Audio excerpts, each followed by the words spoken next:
Assalamualaikum warahmatullahi wabarakatuh. Warga bumi dimanapun kalian berada, gimana kabarnya? Angsuran aman? Pada kesempatan kali ini Mas Bagong akan merangkum sebuah film bergenre horor yang konon katanya ini merupakan kisah nyata, di mana di film ini menceritakan 6 mahasiswa yang sedang melaksanakan kuliah kerja nyata di sebuah desa terpencil nan jauh di sana, tanpa hingar-bingar dunia perkotaan.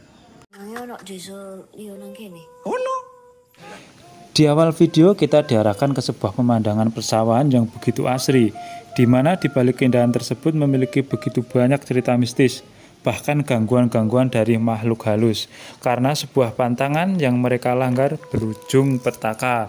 Seperti apa alur dan jalan ceritanya? Basahi tenggorokan, nyalakan rokok, matikan lampu, dan inilah KKN di Desa Penari. Scene pertama diawali dengan perjalanan mahasiswa ke sebuah desa yang bernama Desa Penari, di mana di desa tersebut belum ada akses jalan untuk mobil, dan akhirnya mereka menaiki sepeda motor untuk sampai ke desa tersebut. Di awal memang nampak biasa-biasa saja, namun keanehan muncul ketika salah satu mahasiswa yang bernama Widya di tengah perjalanan mendengar suara gamelan dan penampakan seorang wanita yang sedang menari dan senyum kepada dirinya.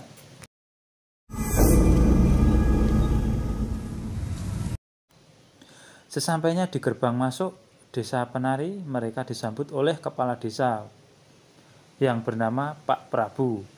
Setelah itu, mereka diajak ke rumah sembari memperkenalkan kehidupan di Desa Penari. Bahwasanya di desa tersebut memang sangatlah terpencil, jauh dari kata mewah, dan bahkan listrik belum sampai ke sana. Masih dengan rasa penasaran gamelan tadi, Widya mencoba menanyakan akan hal itu. Apa ada desa lain dekat sini? Namun langsung dibantah oleh Pak Prabu dengan mengatakan bahwa itu hanyalah halusinasi yang Mbak Widya dengar. Gak usah dipikirin, ya. Hal itu dibenarkan oleh Ayu, Nur, dan 3 orang lainnya yang juga terheran dengan pertanyaan Widya, karena di perjalanan tadi mereka tidak ada satupun yang mendengar suara gamelan kecuali Widya. Setelah sampai di salah satu rumah warga, Pak Prabu kemudian membagi 2 kelompok, yaitu Widya, Ayu, dan Nur akan tinggal di rumah Ibu Sundari. Untuk laki-laki akan tinggal di tempat yang telah disediakan oleh Pak Prabu. Saya mboten saged nolak kan? Ayo, Mas. Singkat cerita, malam hari pun tiba. Widya yang nampak gelisah tidak bisa tertidur tiba-tiba terbangun, karena merasakan ada aura lain yang hadir di sana. Dan benar saja, ketika ia melihat ke arah Nur yang sedang tertidur, ada bayangan hitam persis duduk di sampingnya. Seketika itu Widya hanya bisa kembali berbaring dan menangis karena rasa takutnya. Untuk memastikan kembali, Widya mencoba menoleh ke arah Nur yang sedang tertidur. Lagi-lagi muncul tangan dari atas kepalanya dan membelai rambutnya. Itu adalah jin penjaga Nur dimanapun dia pergi.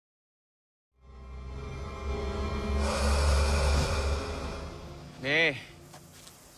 Lanjut, pagi hari Pak Prabu membawa mereka ke sebuah tempat yang mungkin bisa mereka kembangkan. Salah satunya adalah sebuah tempat pemandian yang warga desa sering menyebutnya sinden. Sinden, Pak.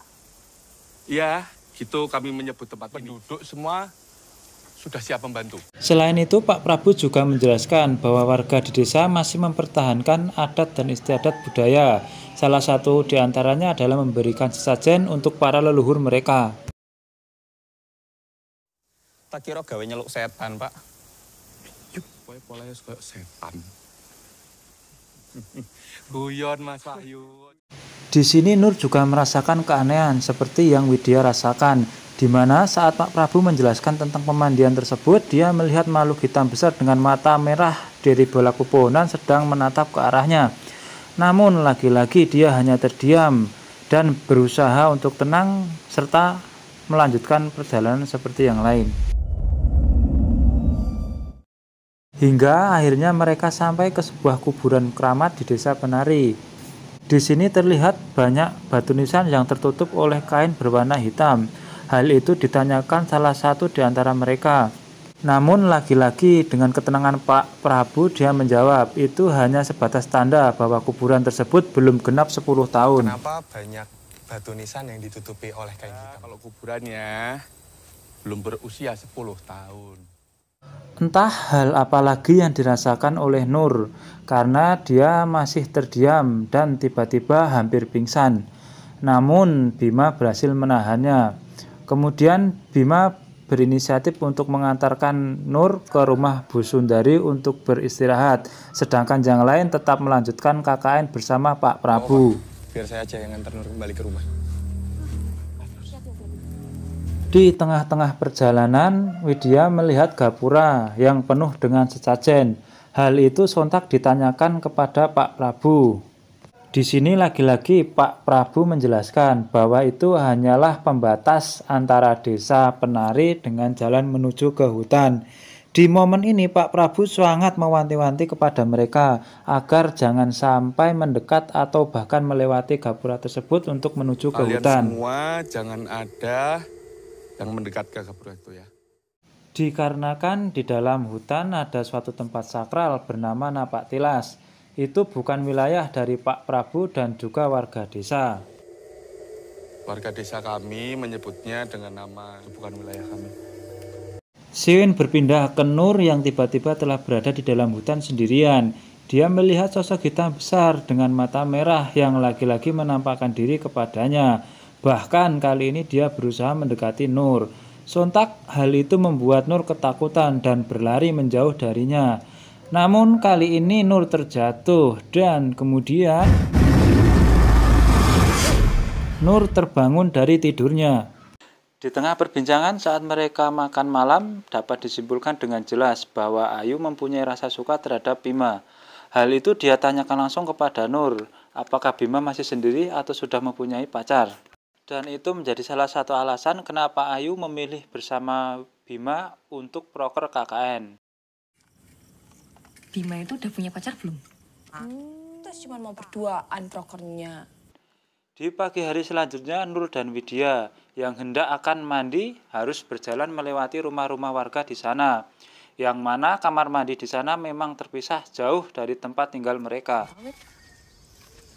Yo mosok gak ada yang tersisa sama sekali. Setelah sampai, mereka berdua terlihat sangat tidak nyaman. Selain kamar mandi yang menyeramkan, di sana terlihat sangat senyap. Bahkan akar pepohonan tumbuh di setiap sudut kamar mandi. Akhirnya Nur yang mandi terlebih dahulu, sedang Widya menunggunya di luar. Lagi-lagi Nur merasakan kehadiran makhluk halus di dalam kamar mandi tersebut. Nur memutuskan untuk tidak jadi mandi, namun ketika dia hendak membuka pintu, tiba-tiba saja pintu tidak bisa terbuka.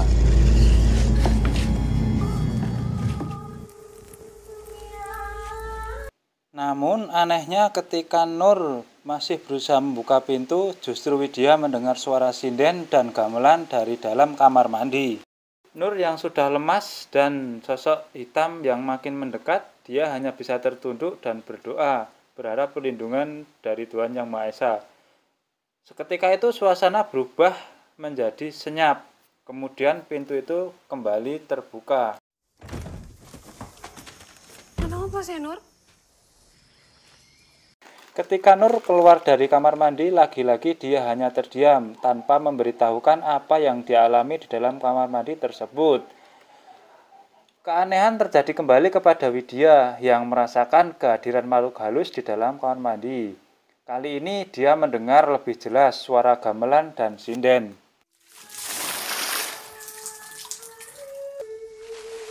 Sama halnya dengan Nur yang mendengar suara sinden dan gamelan dari dalam kamar mandi. Karena penasaran, Nur memberanikan diri mendekat dan melihat Widya dari celah-celah dinding kamar mandi. Alangkah kaget dan ketakutannya, Nur melihat menampakkan seorang penari dengan selendang berwarna hijau yang sama-sama mengagetkan Widya dan Nur. Udah selesai? Udah. Karena rasa ketakutan yang sangat, akhirnya mereka seolah tidak mau saling menjelaskan apa yang terjadi di dalam kamar mandi tersebut. Malam harinya Pak Prabu menemui sesepuh desa yang bernama Mbah Buyut. Kali ini Pak Prabu dibuat terheran karena di sana hanya mereka berdua saja. Namun Mbah Buyut menyajikan 3 gelas kopi. Di sini seakan Mbah Buyut sudah tahu akan kedatangan tamu 1 orang lagi. Itu alasannya kenapa dia membuat 3 gelas kopi.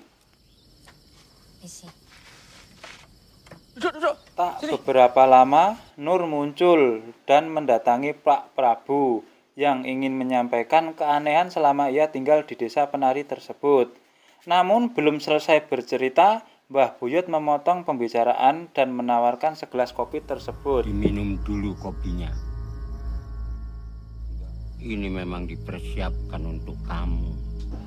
Walaupun di awal Nur sempat menolak tawaran tersebut, akhirnya dia tetap meminumnya karena tidak enak dengan Mbah Buyut yang nampaknya dia menyuruh dengan nada yang sedikit memaksa. Di sini Nur merasakan rasa kopi yang manis, tidak seperti kopi-kopi yang selama ini ia tahu. Kemudian mereka berganti tempat di pemandian sinden, di mana Mbah Buyut memotong 1 ayam cemani dan mengatakan kepada Nur bahwa yang ia lihat itu adalah salah satu dari banyak penjaga di desa tersebut. Dia marah kepada jin penjaga di dalam diri Nur. Di malam itu dia sudah berjanji tidak akan mengganggu dirinya lagi. Nur yang tiba-tiba pingsan, dari belakang muncul seorang nenek tua berwajah menyeramkan dengan tatapan tajam menatap Mbah Buyut dan mengatakan bahwa mereka semua sudah menjadi tanggung jawabnya, tegas Mbah Buyut. Nang kene wis jadi tanggung jawab. Nur di malam hari berikutnya, di saat Widya dan Ayu tertidur, sedang berada di depan rumah. Dia mendengar suara gamelan kembali. Kali ini ada seekor ular besar keluar dari dalam rumahnya. Bersama dengan hal itu, Widya berperilaku aneh, mengambil ular tersebut kemudian melilitkan ke badannya. Melihat hal itu, Nur semakin ketakutan dan hanya bisa menangis. Di lain sisi, Widya yang asli terbangun dari tidurnya karena mendengar suara bisik dari luar rumah, serta Nur yang sudah tidak ada di tempat tidurnya. Kali ini dari penglihatan Widya, dia melihat Nur sedang menari sendirian di depan rumah. Yang membuatnya terheran, selama ini Nur tipe orang yang tidak bisa menari. Namun di malam itu dia sangat anggun membawakan tarian dengan tatapan mata yang sudah sedikit berubah.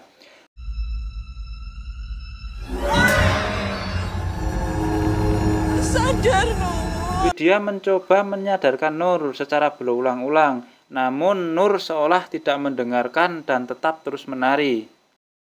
Di saat itu Wahyu yang keluar rumah justru melihat Widya sendiri yang sedang menari sendirian di halaman rumah.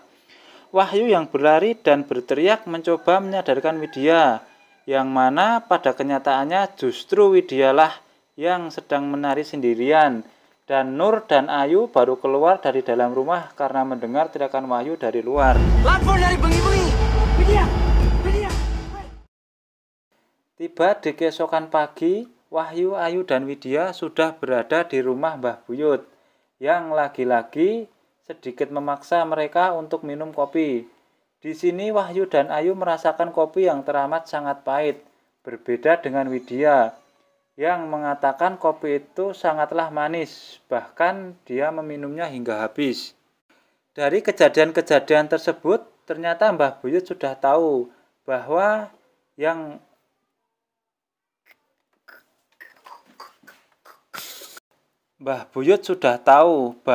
merasakan kopi itu manis, dia sedang dirasuki makhluk halus. Di saat itu juga, si Mbah Buyut memberi ramuan kepada Widya untuk membentengi dirinya dari gangguan makhluk halus. Bisa bantu menangkal mara bahaya.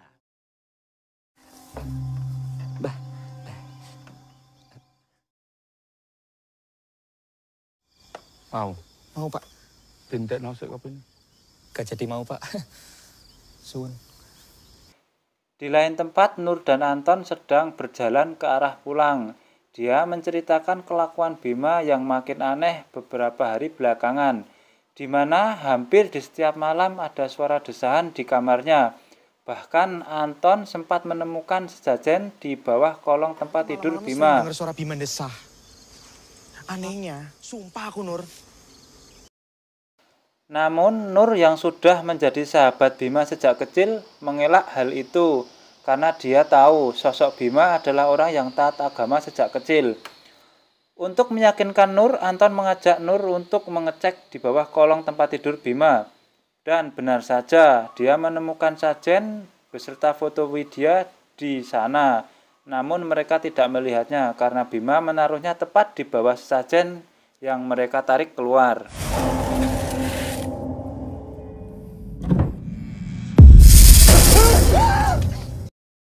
Di hari berikutnya, Pak Prabu membawa mereka pindah ke tempat tinggal baru yang Pak Prabu siapkan untuk mereka jadikan tempat tinggal bersama.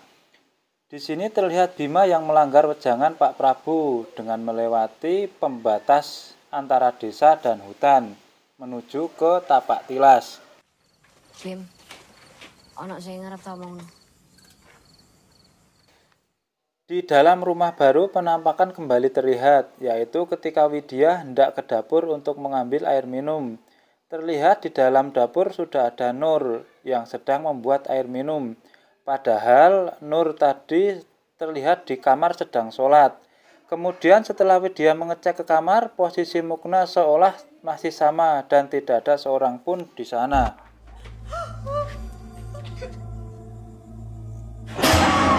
Melihat kejadian itu, Widya pun berteriak ketakutan. Sontak hal itu membangunkan semua temannya yang sedang tertidur. Kemudian Wahyu mengambilkan air minum untuknya. Sesaat setelah selesai minum, Widya merasakan ada sesuatu di dalam mulutnya. Kemudian dia berusaha mengeluarkan benda tersebut. Dan benar saja, ternyata itu adalah sebuah rambut. Anton yang ketakutan melihat hal itu mengatakan bahwa dirinya terkena santet. Wit, kok niku disantet, Wit? Di keesokan paginya, tak sengaja Nur mendengar percakapan antara Ayu dan Bima di depan rumah, yang mana Bima terlihat marah dengan Ayu, karena dia telah menghilangkan sebuah gelang yang dititipkan kepadanya untuk Widya. Kamu nggak ngerti? Di siang hari, Nur mendatangi tempat KKN Ayu dan Bima, namun di sana mereka tidak terlihat. Tak jauh dari tempat itu, Nur melihat sebuah gapura yang Widya sempat bercerita bahwa Bima pernah mendengar suara dari dalam hutan tersebut. Nur yang berkeyakinan bahwa mereka berdua masuk ke dalam hutan akhirnya melanggar larangan yang dibuat oleh Pak Prabu tentang batas desa dan hutan. Tanpa rasa ragu, Nur masuk ke dalam hutan untuk mencari mereka berdua. Dan benar saja, Ayu dan Bima telah berada di dalam sebuah kolam pemandian di dalam hutan.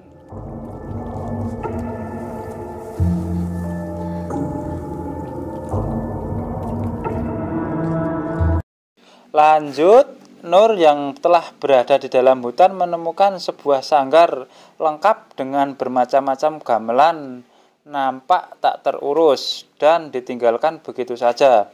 Kemudian dia tertuju ke sebuah gubuk di mana belum sempat dia sampai ke dalamnya, terlihat Ayu dan Bima yang selesai bermain air keluar dari dalam gubuk tersebut. Dengan perasaan malu di hadapan Nur, mereka tertunduk dan terdiam. Berpindah ke Wahyu dan Widya yang sedang berada di sebuah pasar untuk berbelanja keperluan mereka di desa. Sebelum mereka kembali, Wahyu sempat berbincang dengan salah satu pedagang yang mengetahui mereka tinggal di dalam desa di tengah hutan. Mana? Jauh, Mas. Pokoknya masuk hutan, nah di sana itu ada desa yang namanya. Pedagang tersebut melarang mereka untuk kembali ke sana karena hari sudah hampir gelap. dan menyarankan Mas. mereka untuk Pokoknya masuk pergi ke hutan, nah di sana penginapan. itu ada desa yang namanya Sangat berbahaya jika mereka tersesat saat perjalanan pulang ke desa di tengah hutan. Karena warga desa di lingkungan pasar tak seorang pun yang berani masuk ke sana jika hari sudah hampir gelap. Namun dikarenakan mereka tidak mungkin menginap berdua, akhirnya mereka memutuskan untuk kembali ke desa penari. Ya udah, kalau masnya sama mbaknya sudah nekat, monggo. Ada suara atau kejadian yang aneh, nggak usah dihiraukan.